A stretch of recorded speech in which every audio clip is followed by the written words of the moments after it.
She knocked on my door on a Saturday morning in November. I remember the morning with the particular clarity that crisis gives to ordinary details. The light through the kitchen window, the cup of coffee I had just poured, my daughter sitting on the living room floor arranging and rearranging the same 4 wooden blocks in a pattern that seemed to satisfy some internal logic only she understood. The knock was professional, not loud, not urgent, the specific knock of someone who does this regularly and has learned that the way you announce yourself matters. I opened the door, and the woman standing on my porch looked at me for a moment before she said anything at all. And in that moment, in the half-second before either of us spoke, I watched something move across her face that I did not yet have the context to understand. She said, "My name is Andrea. I am a caseworker with the Department of Child and Family Services. I have been assigned to follow up on a report filed regarding the welfare of a child at this address. May I come in?" I said yes. I stepped back. I let her in. And as she crossed the threshold of my home, I heard her say, very quietly, almost to herself, "I need you to know that I am going to conduct this investigation with complete professionalism. But I also need you to know that I already know who you are." We had lived on the same floor of the same dormitory for 2 years. We had eaten breakfast together more mornings than I could count. She had been at my graduation. I had been at hers. Andrea had been assigned to investigate me as a mother. And she had known me since I was 19 years old. This is that story. My name does not matter. What matters is that I was 34 years old. I had a 2-year-old daughter named Clara, and I was 18 months into what had become the most sustained and deliberate campaign of pressure I had ever experienced from another human being. My mother-in-law's name was Renata. Renata was not the kind of difficult that announces itself. She was the kind of difficult that presents as devotion to her son, to the family, to the idea of what a family should look like and who should be at the center of it. She had very clear ideas about all of these things. And from the first time my husband Marcus brought me home for a family dinner 7 years before any of this happened, it had been clear to me that I did not fit the picture she had already developed in her mind. I was not the wrong person in any specific way she could name. That was what made it so hard to address directly. She could not say I was unkind or irresponsible or dishonest because I was none of those things and the evidence would not support it. What she could do, and what she did, patiently and consistently over years, was suggest, imply, frame, position. She suggested to Marcus that I was not warm enough with Clara, that I seemed distracted during family visits, that she had noticed Clara reaching for her more than for me at Sunday dinners and was not sure what to make of that a neighbor of hers, a child psychologist, she was careful to mention, had once said that early attachment patterns were formative and perhaps worth paying attention to. None of these things were said in accusation. They were said in concern. That was always how Renata operated, in the language of concern. Marcus told me about these conversations because he is an honest man, and he did not know how to carry them without sharing them. Each time he told me I absorbed what he said, and I responded calmly, and I did not make him feel that he had done something wrong by telling me, because he had not. He was simply caught between a mother who was pushing and a wife who was trying not to react to the push. I had been not reacting to Renata's pushes for 7 years. I was very practiced at it. What I was not prepared for was what happened 18 months after Clara was born. Renata and I had an argument. I want to be precise about this because I think it matters to name it honestly. We did not have a misunderstanding. We did not have a difference of opinion. We had an argument, real, direct, and long overdue, about the pattern of comments she had been making about my parenting since Clara arrived. I had reached the end of my patience for the particular kind of patience she required. I told her clearly and without cruelty that her comments were unwelcome and that they needed to stop. I told her that Clara was healthy and happy and well cared for, and that I would not continue to absorb implications to the contrary at family gatherings, or through my husband, or in any other form. Renata listened. She did not respond with anger. She responded with the particular quiet of someone who has just decided something. 48 hours later, she called Child Services. I did not know she had made the call for 3 days. I found out the way you find out about things like this, through a letter. A formal notification that a report had been filed regarding the welfare of a child at my address, and that a caseworker would be in contact to schedule a home visit. I remember reading that letter at the kitchen table. I remember the particular quality of fear that moved through me in that moment, not panic, but something colder and more specific. The fear of a system, of something official and procedural and entirely indifferent to who you actually are as a person being pointed in your direction. I called Marcus. He came home. We sat together at that kitchen table and we read the letter again, and we did not say much for a while. And then I did something that I believe, in retrospect, was the most important decision I made in the entire process. I called an attorney. Not because I had done anything wrong. Not because I believed the investigation would find anything to concern them, but because Marcus's mother had just used a government agency as a personal weapon, and I wanted someone in my corner who understood exactly what that meant legally and procedurally, and what my rights were inside that process. The attorney I found, a woman I will call Patricia, told me 3 things in our first meeting that I held on to throughout everything that followed. She said, cooperate fully with every part of the process. She said, document everything from this point forward. And she said, do not contact Renata. Do not discuss this with family members. Do not give anyone information that could be used to suggest you have something to manage or control. Simply be exactly who you are and let the process confirm it. I said I understood. I went home. I cleaned nothing that was not already clean. I changed nothing that was not already how it always was. I did not rearrange my home or rehearse answers or prepare a presentation of my life for an investigator's benefit. I simply lived in my house with my daughter the way I always had, and I waited.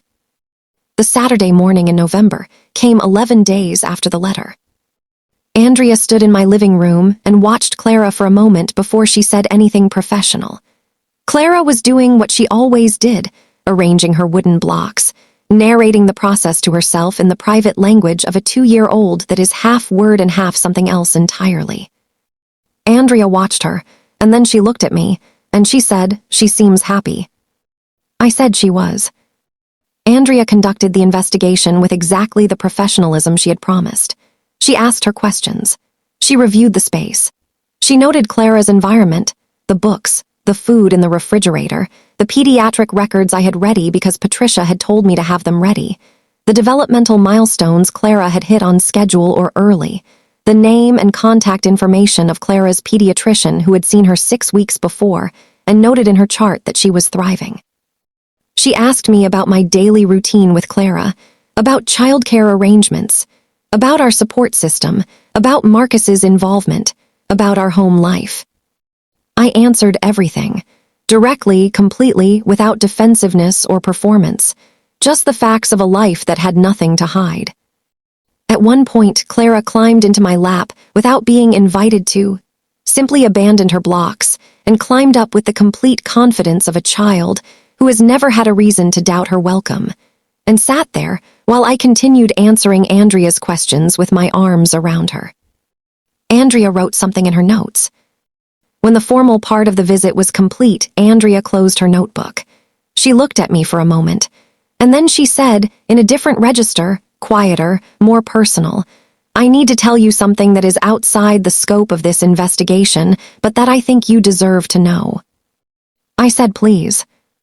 She said, the report that was filed contained very specific language that suggested familiarity with your household and your routines. Language that was detailed enough to have come from someone with regular access to your life. I cannot tell you who filed this report, but I can tell you that the details in it do not match what I have observed here today in any meaningful way, and I want you to be prepared for the possibility that the investigation will reflect that clearly and completely. I thanked her. She stood. She looked at Clara one more time.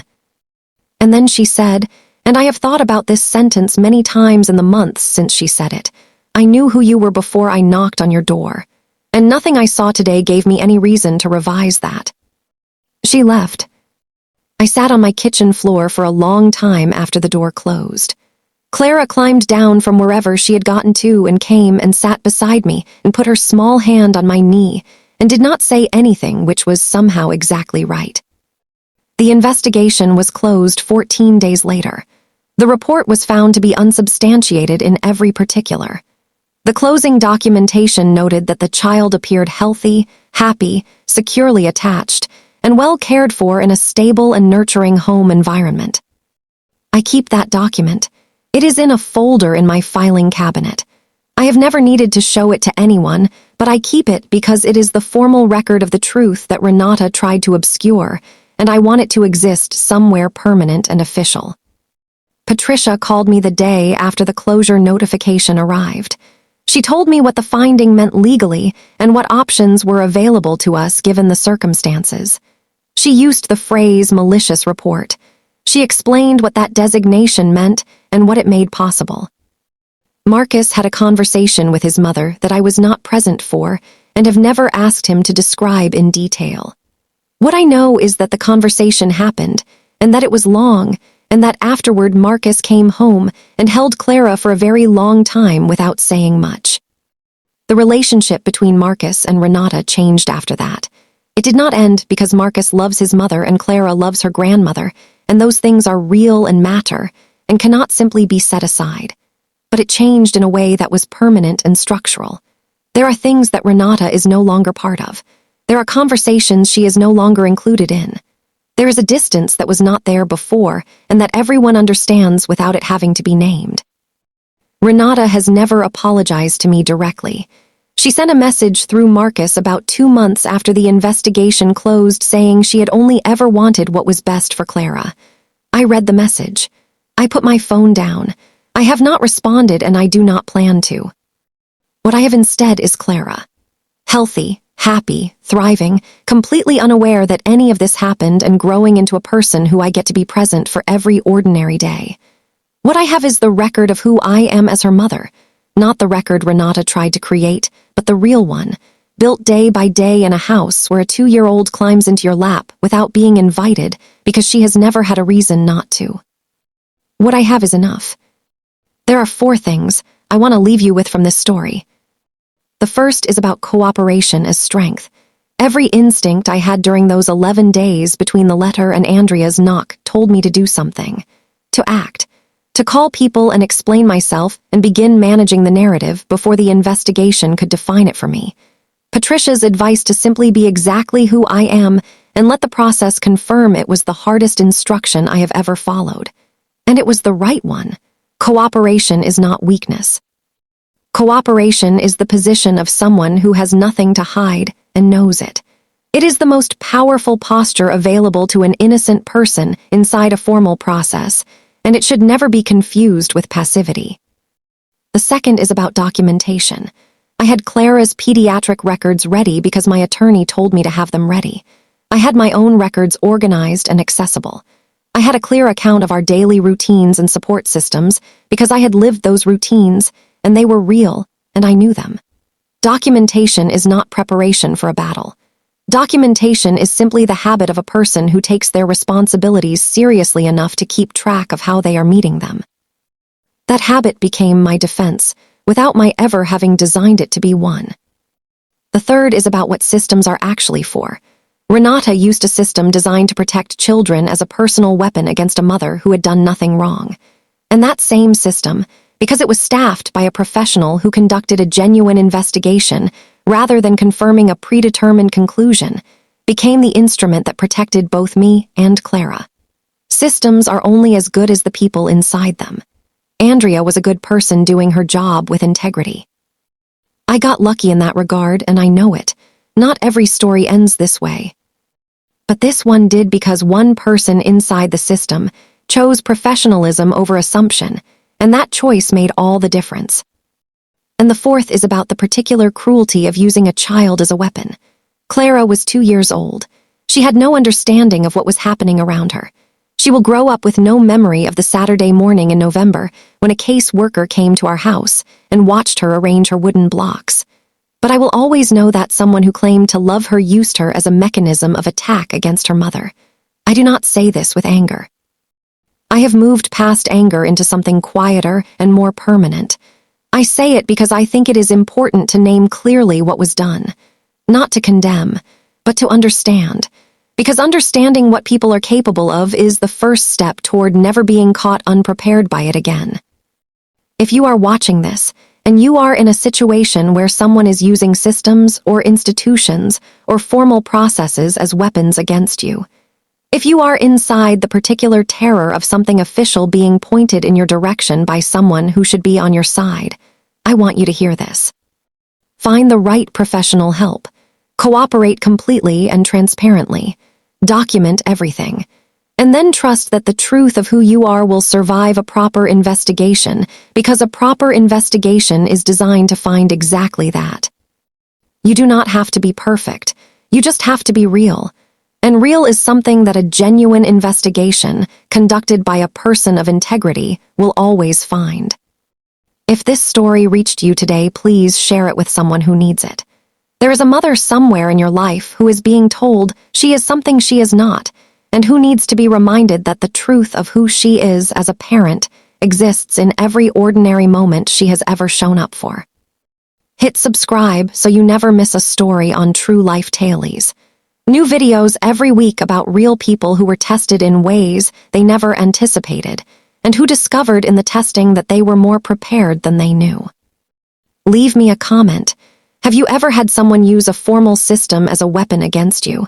Have you ever had the truth of who you are confirmed by someone who already knew it? Tell me your story. I read every single one. I will see you in the next one.